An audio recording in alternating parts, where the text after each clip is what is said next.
Audio 5 पुस्तक का नाम न डरिए न अशांत होइए। लेखक पंडित श्रीराम शर्मा आचार्य जी। हम किसी से क्यों डरें? परमात्मा ने अनेक विभूतियों से सुसज्जित कर मनुष्य को इस धरती में भेजा है।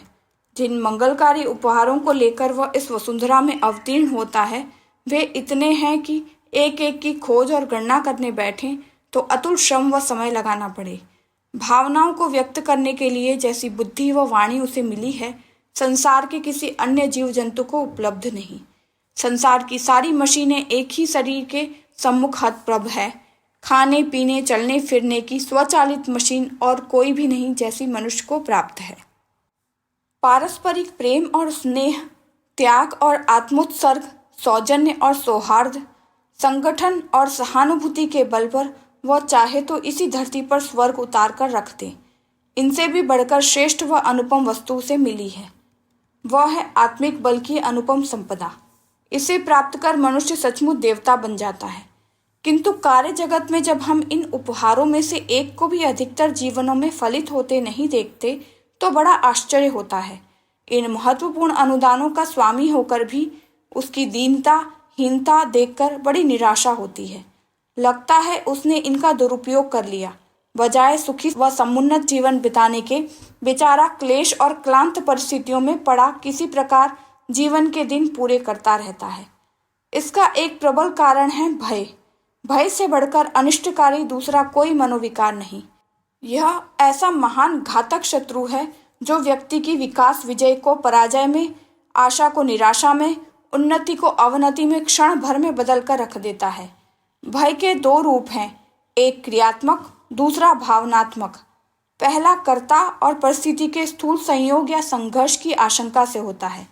रात के अंधकार में डर जाना, चोर बदमाश आदि किसी आतताई के आक्रमण आदि की आशंका को इस कोटि में माना जाता है। इससे शारीरिक, आर्थिक व व्यावसायिक क्षति संभव है। किंतु दूसरी प्रकार का भय जो मनुष्य को देर तक उत्पीड़ित करता भुलाता रहता है वह है मन का भय। इनके पीछे भी आधार क्रियात्मक हो सकते हैं, किंतु ऐसे भय अधिकांश निराधार ही होते हैं। पहले से उतना नुकसान नहीं होता क्योंकि वे घटना के अनंतर ही समाप्त हो जाते हैं, किंतु निरंतर शारीरिक व मानसिक शक्तियों का शोषण करने वाला तो यह मन का भय ही होता है। भयभीत होने का अर्थ है आत्मबल की कमी, आत्मविश्वास की न्यूनता।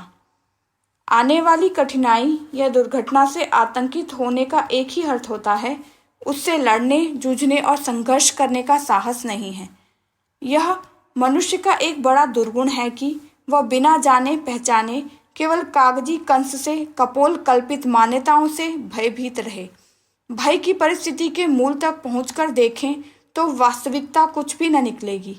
मानसिक दुर्बलताओं अतिरिक्त भय का और कोई कारण नहीं। यदि कुछ हो भी तो उसे अपने सुदृढ़ मनोबल के द्वारा विवेक और बुद्धि के माध्यम से सुलझाया जाना संभव है।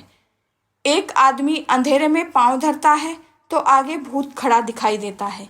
बेचारा डर जाता है, होंठ सूख जाते हैं, छाती धड़कने लगती है, धैर्य छूटा कि भूत सवार हुआ। फिर जैसी कल्पना करते जाते हैं भूत वैसी ही क्रियाएं करने लगता है।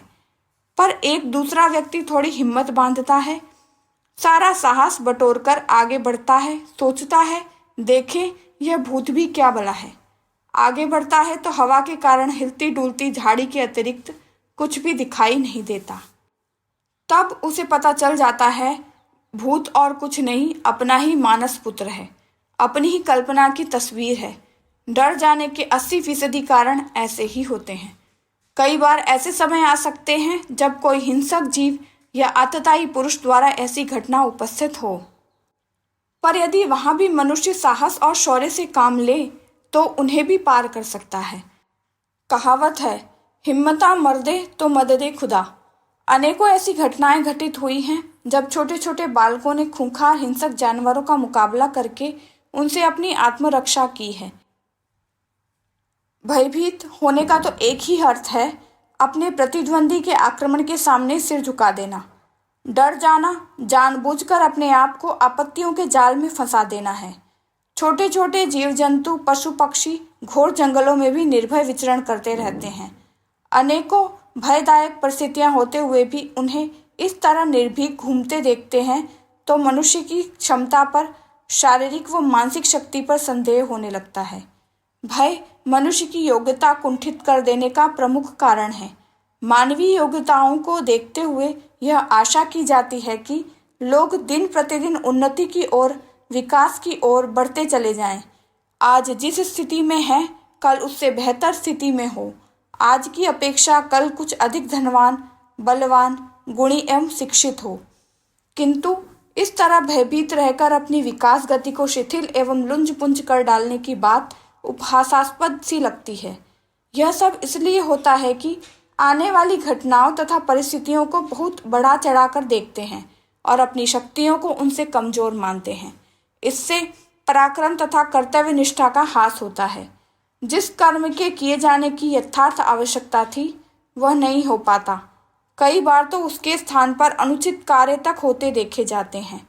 डरपोक मन, कायरता और सशंकित रहने की विनाशक वृत्तियों के रहते कोई महत्वपूर्ण कार्य पूरा कर पाने में समर्थ नहीं हो सकता।